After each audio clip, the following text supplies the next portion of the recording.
¿Qué tal? Son las 11:46 de la mañana. Estamos ya prácticamente a las puertas de la temporada alta, del mayor número de viajes. Y hay algo muy importante que tenemos que tener en cuenta y que es establecer un seguro de viajes, porque realmente no sabemos qué nos puede ocurrir. Vamos a valorar cuáles son las necesidades, qué tipos de seguros son los más interesantes y también los destinos que deberíamos tener un poco en la cabeza, que sí o sí debemos contratar un seguro. Lo vamos a hacer con el experto en seguros, Abel Rivero. Abel, ¿qué tal? Bienvenido. Muchas gracias. Bueno, un tema realmente apasionante que muchas veces dejamos de lado, porque lo primero que hacemos es establecer un destino, nos vamos de viaje y no pensamos en que nos pueden pasar cosas negativas y que de hecho pasan. Y pasan. Es muy importante tener un seguro de viaje, tanto para el tema de ocio, también para el tema profesional. Muchas personas viajan por destinos profesionales que tienen que ir a un otro país, o también los estudiantes que también últimamente se hacen un seguro de viaje para el tiempo que están en ese destino, ¿no? Pero el mayor, el de ocio, el que más se usa, que es muy habitual. Tú me preguntabas, ¿se hace la gente seguro de viaje? Sí, y muchísimo. Muchas veces lo mete también la agencia de viaje. Sí, así, la agencia siempre un seguro básico. Un seguro básico, pero debemos de pensar también que el seguro básico no puede ser suficiente. O incluso si ahora lo haces por internet o por otro medio que no sea una agencia de viaje, también puede darse la circunstancia que no lo tengas. Pero también te comentaba que se da la circunstancia también que tenemos seguros de viaje en las pólizas de automóvil y de las pólizas de decesos, que la mayoría de la gente no lo sabe, y tenemos algunas sí, verdad, que son muy sencillos, pero sí cubren cosas muy interesantes, ¿no? Porque hablamos sobre todo de temas médicos, ¿no?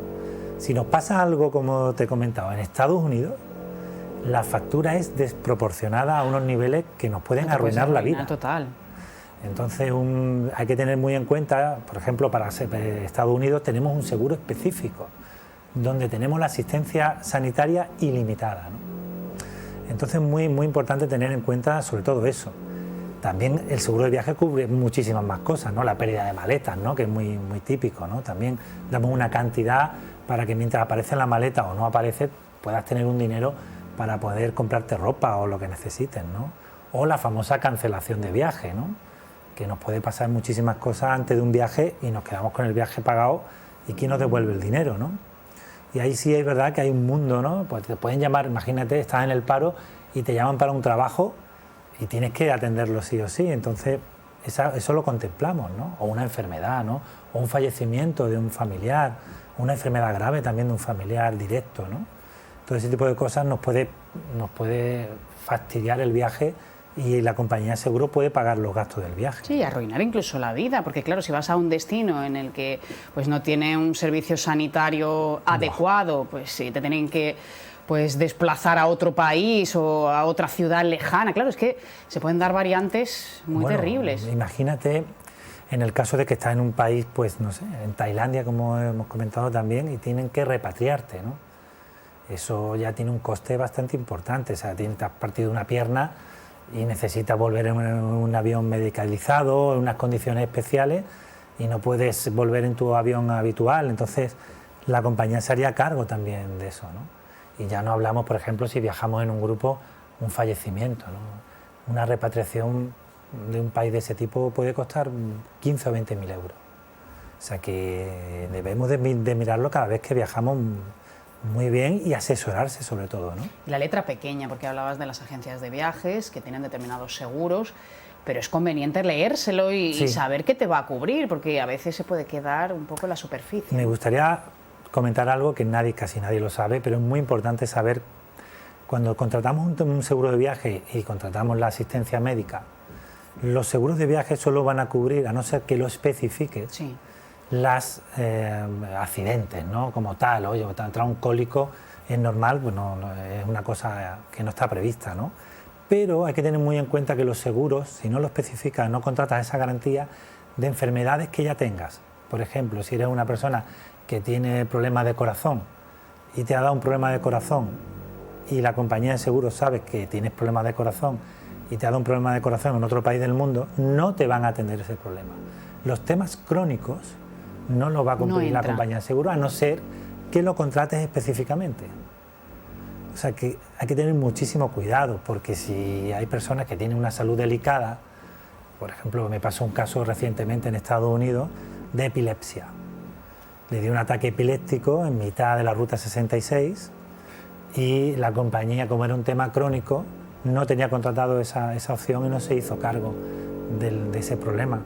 Por lo tanto, si tenemos alguna patología, debemos de especificarla y que nos den ese seguro específico para que nos cubren esa patología crónica que tenemos, ¿no? Hay que blindarse muchísimo. Sí, porque además que nos puede costar un riñón. Nos puede costar muchísimo. Muchísimo. ¿En Europa qué sucede? Bueno, en Europa tenemos la asistencia sanitaria, tarjeta sanitaria, que la solicitamos en nuestro centro de salud y ahí la verdad es que no deberíamos de tener problemas. En estos casos también se puede contratar un seguro privado porque podemos optar por ir a centros privados y nos pueden atender personal privado en un hotel o donde sea, no tenemos que desplazarnos a ningún centro médico público de ese país, ¿no? Y no todos los centros públicos funcionan, ¿no?, tan bien como el nuestro. Aunque creemos que tenemos una sanidad mala, todo lo contrario, tenemos una sanidad muy buena respecto a otros países. Hay otros países que hay que adelantar el dinero y después se lo reembolsan. Entonces, yo creo que un seguro de viaje por Europa, además, vale muy barato. Para que te hagas una idea, un seguro de viaje de 15 días por Europa puede costar 30 euros. O sea, que no es dinero. No es dinero y yo creo que interesa muchísimo, ¿no? ¿Qué sucede, por ejemplo, si viajamos por Europa y no tenemos la tarjeta sanitaria expresamente? Bueno, dependiendo del caso donde se te dé, hay países, ¿no? Bueno, Inglaterra ya no está Inglaterra en la Unión Europea y era un caso muy habitual que tiene una sanidad como parecida, algo parecida a la nuestra, pero suelen atendernos. Finalmente, si es un tema de emergencia, suelen atender y al final, por una cosa con otra, se puede medio solucionar. Pero no es fácil, son problemas, hay que mandar documentación, son momentos muy difíciles para buscar cosas, para llamar a gente. Hora un poco que te puede pillar de noche es un problema, porque muchas veces tienes que incluso llamar a un privado y después intentar solventar con alguna compañía de seguro o algo el tema de la factura. Pero, por favor, el que viaje, que tenga esa precaución. O sea, no te puedes encajar en el primer ambulatorio de Francia y decir, aquí estoy yo. Claro, evita saber lo que vas a encontrar. Sí, y muchas veces se le quita un poco de hierro cuando haces un viaje corto, ¿no? Sí. Si te vas, bueno, pues sales fuera de Europa, te vas a Asia o algún país, no sé, más exótico, sí. Pero muchas veces por Europa pues no ves la necesidad. No Europa o países fuera, ¿no?, de la Unión Europea. Tenemos que tener escapadas, por ejemplo. Sí, esa escapada típica de 2 o 3 días y dices, bueno, ¿qué me va a pasar? Sí, es verdad que en Europa estamos un poco más amparados, ¿no? Más protegidos. Pero no nos olvidemos que no solamente la asistencia sanitaria, ¿no?, sino que nos pueden pasar otras cosas graves, ¿no? O sea, que es que se te rompe una pierna y ¿cómo no puedes volver tan fácil? Si vas encima en coche o en tren o en determinados medios de transporte, que no es tan fácil. Ahora, ¿cómo te llevamos a casa, no? Y luego, por ejemplo, hablando de los coches, ¿qué seguro nos recomendarías? ¿Uno básico, uno todo riesgo? Porque aquí también te puedes encontrar con otro problema. Bueno, ahí siempre el todo riesgo quizás lo mejor, ¿no? Lo que mejor nos puede pasar. Me ha pasado casos, incluso hay que tener en cuenta que las compañías de seguros solamente te van a cubrir en el extranjero un máximo de 3 meses. Si mañana decides irte de vacaciones, irte a pasar unos meses por ahí por Europa, hay que tener mucho cuidado porque tiene unas limitaciones temporales los seguros. O sea, hay que comunicárselo a la compañía de que vamos a estar un determinado tiempo fuera, ¿no? Sobre todo los que tienen autocaravanas y dice, bueno, voy a 4 meses por ahí, ¿no? O sea, hay que tener mucho cuidado porque en ese momento puede quedar el seguro con ciertas carencias de cobertura. Invalidado, ¿no? Sí, luego tenemos un accidente y es claro, un problema, y nos vemos obligados a pagar, ¿no? Los bueno, y sobre todo también muchas veces que el coche se queda destrozado y no se puede usar y tenemos que volver de alguna manera a casa, ¿no? Y en eso también los seguros también repatriamos a las personas, ¿no? Y muchas veces son 2 o 3 personas que hay que montarlas en un avión o en algún medio de transporte para volver, ¿no? O sea que es un tema bastante... No puedo imaginar el volumen de primas y que se mueve con el seguro de viaje. En este sentido, ¿no? Es brutal, ¿no? O sea, casi todo el mundo que viaje muchas veces no sabe ni que tiene un seguro de viaje. Por lo tanto, informarse muy bien siempre, ¿eh? Y, con el COVID es verdad que esto el COVID otro problema. Aumentó muchísimo. ¿Ahora un problema? Bueno, ahora ya no es problema porque realmente no es tan problema, pero ha sido un problema. Las compañías de seguros no cubren las pandemias. Y el COVID era una pandemia y hasta hace muy poco no daban cobertura al COVID. Sí es verdad que ahora las compañías de seguros de viajes sí ya incluimos el COVID, ¿no? Porque el COVID también se puede ser un simple resfriado, se puede complicar muchísimo. Y una hospitalización de 20 días, un mes en un hospital en el extranjero, imagínate, ¿no?, lo que puede costar, ¿no? Entonces creo que deberíamos de mirar también esa letra pequeña y ver que nuestro seguro cubre el COVID. Aunque el COVID ya vemos que cada día va menos, ¿no? Pero bueno, te pilla un mal COVID y puedes tener un problema, ¿eh? Claro, tienes que estar hospitalizado durante un tiempo imagínate, largo, ¿no? el familiar. Bueno, además estos seguros también cubren la posibilidad de que vaya un familiar a cuidarte y de pagarle una estancia y que pueda volver contigo acompañándote en el viaje. Se te olvida mañana un medicamento en casa y te pueden enviar también ese medicamento por mensajero. O sea, tiene una serie de cobertura. La verdad es que es muy interesante. O sea, Bueno, nos estamos poniendo desde luego en lo peor, Sí, porque hombre, hay que por pensar supuesto. absolutamente en todo, hay que estudiar pues los posibles escenarios a los que te enfrentas, no solamente bueno, por el problema personal, sino económico también, y bueno, todas las molestias para ti y para todo tu entorno, muy Sí. importante. Bueno, Abel, algo que se nos haya quedado importante, que tenemos que tener en cuenta. Bueno, pues que por favor, lo vuelvo a insistir, que no se pierde ni un minuto en verlo, que se puede contratar con tu agente habitual de seguros, con un corredor o incluso en internet, que hay empresas especializadas solo en seguros de viaje. Y especial interés en Estados Unidos, que es el país más caro, donde tiene la sanidad de la más cara del mundo. Si vamos ahí, no escatimemos en gasto por gastarnos 100 euros en un seguro de viaje, porque tenemos casos aquí en Marbella que han costado muchos miles de euros para después solucionarlo.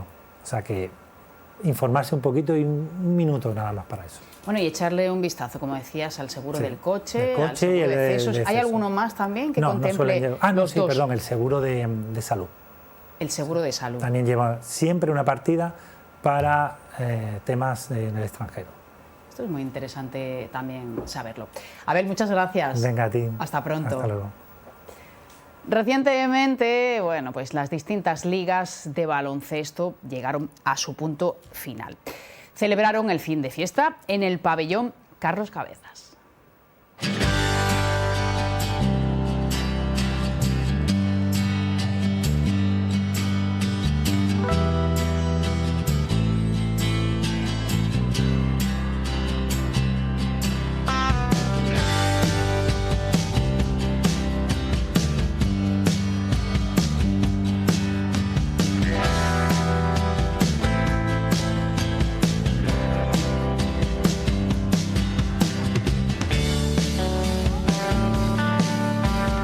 Es el Marbella Básquet que estamos realizando la liga escolar, la liga colegial, como nos gusta llamarla, en que participan 12 colegios y algunas entidades más que asociamos. Como somos inclusivos, por eso, por ejemplo, ahora está Marbella Juega, un niño con discapacidad cognitiva. Y bueno, queremos ser una liga solidaria, llena de valores y sobre todo fomentar el deporte nuestro en los colegios.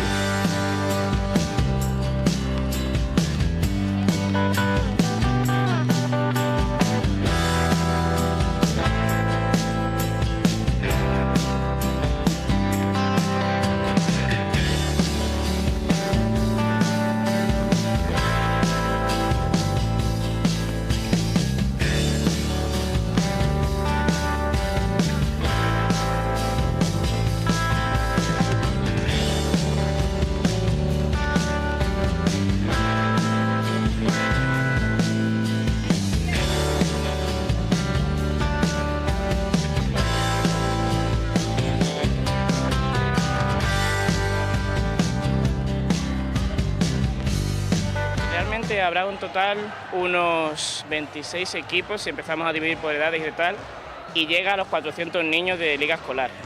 El objetivo es múltiple. Tenemos el objetivo primero de visualizar a este tipo de chicos con discapacidad, luego también tenemos el objetivo de nutrir a los equipos de federativos y bueno, hacer que en los colegios haya deporte y haya una alternativa para los chicos, básicamente.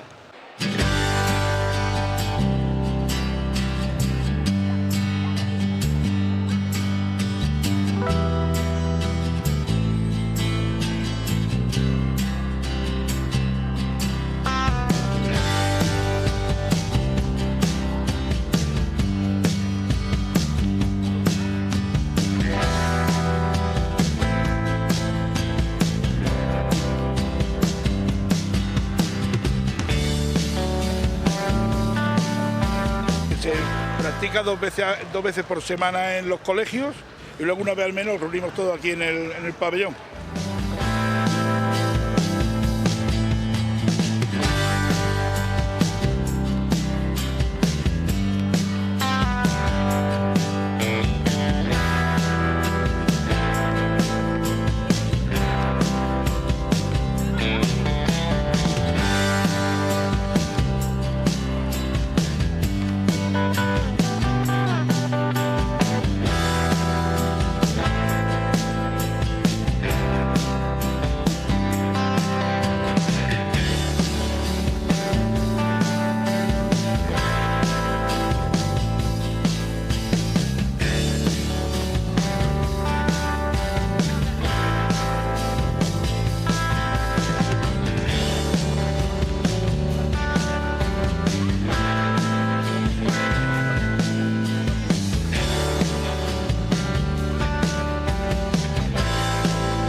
Como han visto, una jornada estupenda de convivencia. Vamos ahora con la sección que nos trae la clínica Neolife.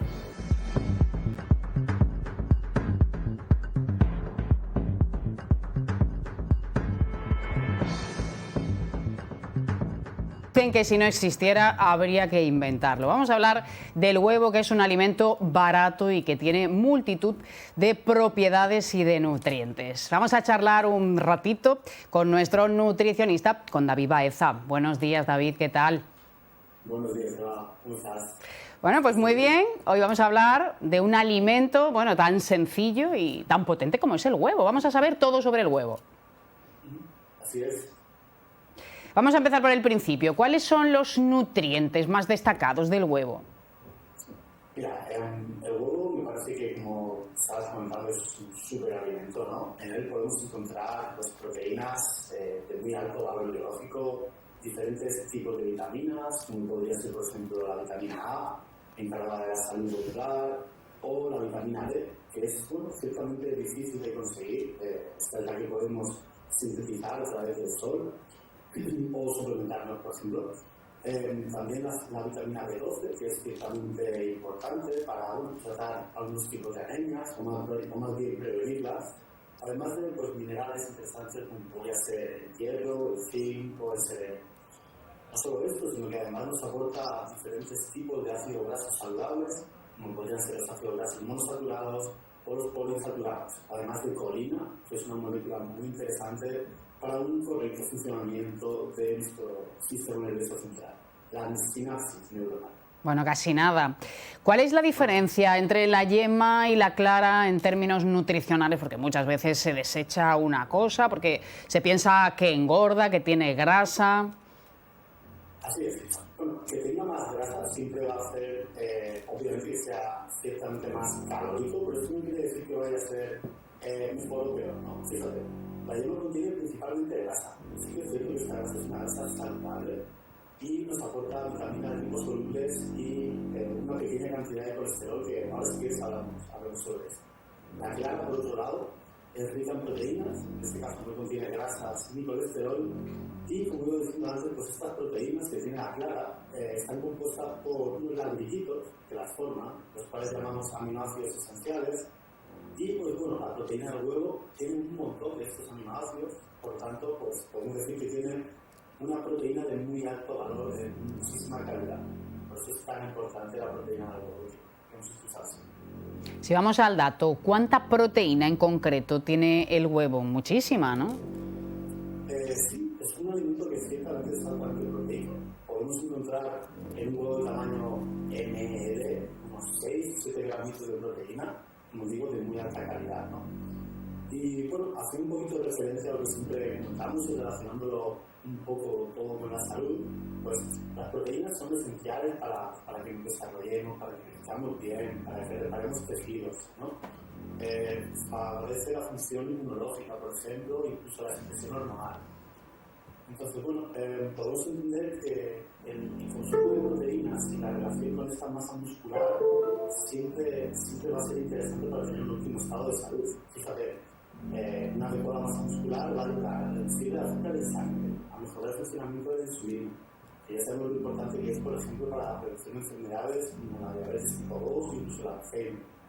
Además, bueno, también va a ayudar a que estemos más activos, más enérgicos. Esto va a favorecer, por otro lado, que tengamos un mejor control de líquidos en sangre o incluso hasta reducir el riesgo de caída, por ejemplo, en personas mayores. Entonces, fíjate cuán importantes son las proteínas y cómo nos ayuda el huevo a obtener estas proteínas que, bueno, ciertamente es difícil en ciertos tipos de alimentación obtenerlas con facilidad.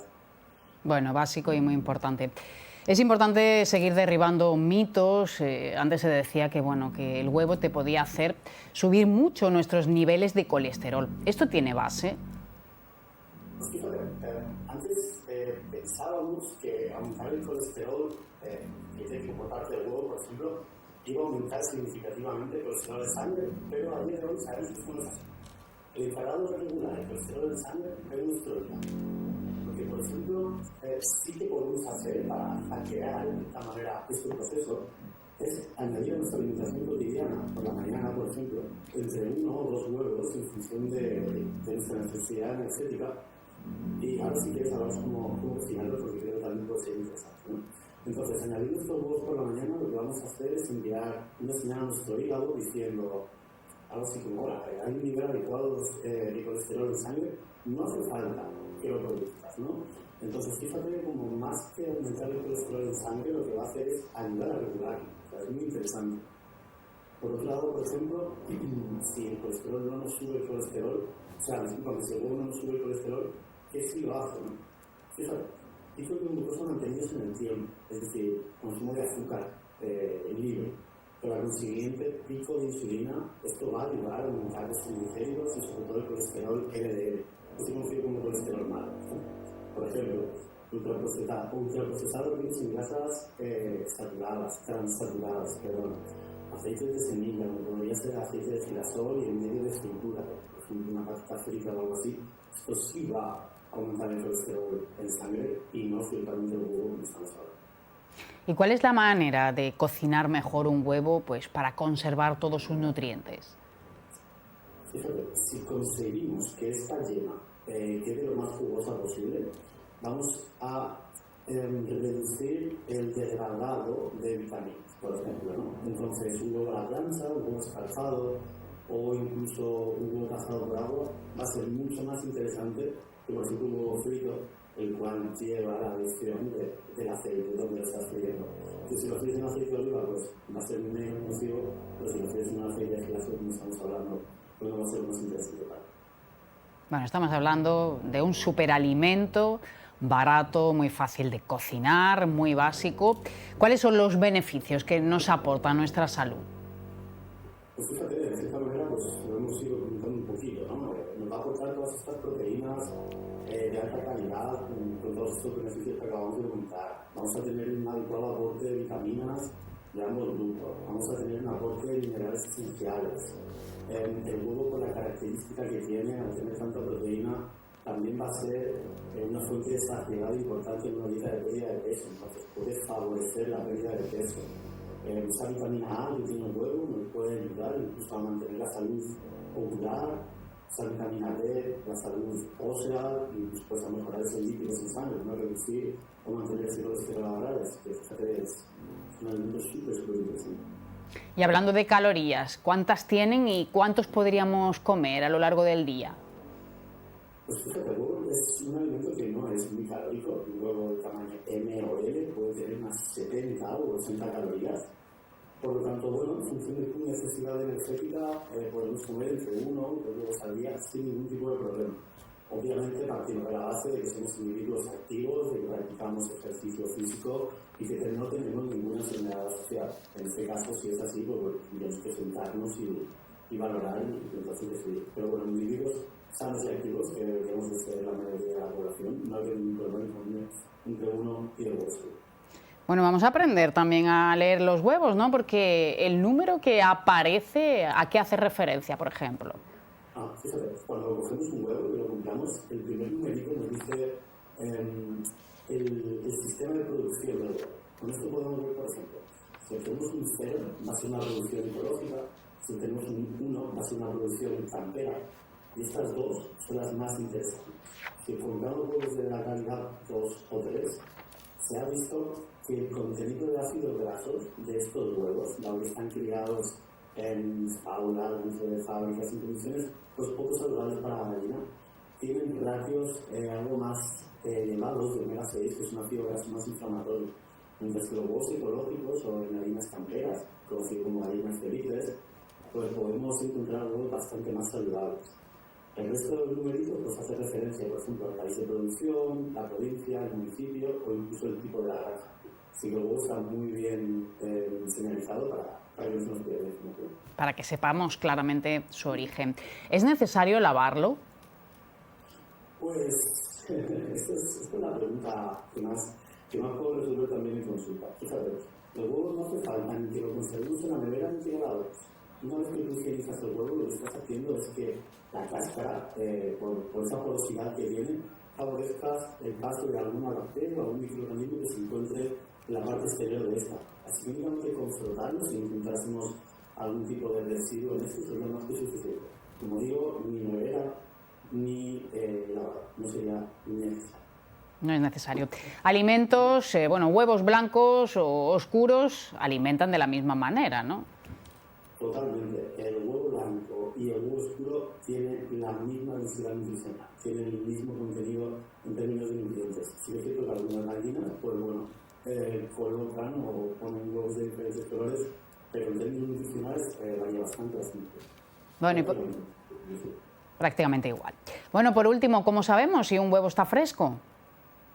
Bueno, esto es muy interesante. Hay un truquito que puede ser utilizar el de colocar el huevo dentro de un vaso de agua. Fíjate, en la parte inferior del huevo se produce una pequeña cámara de aire. Esta cámara de aire, cuanto menos tiempo tiene el huevo, menor es la cámara. Esto quiere decir que si tenemos una cámara de aire muy grande, el huevo no es fresco y este va a flotar. Mientras que un huevo, el cual es fresco, pues la cámara de aire debería ser muy pequeñita y seguirá en forma. Sí que es cierto que, bueno, partiendo de la base de la pregunta anterior de que no deberíamos de lavar el huevo, pues no sería lo más interesante, mientras que si lo hagas antes de cocinarlo, pues no debería haber ningún tipo. Bueno, pues un superalimento, como comentamos, para empezar de la mejor manera el día. David Baeza, muchas gracias. A ti, Eva, un saludo. Un saludo, hasta pronto. Buen día. Pues esta era la sección que nos traía la Clínica Neolife.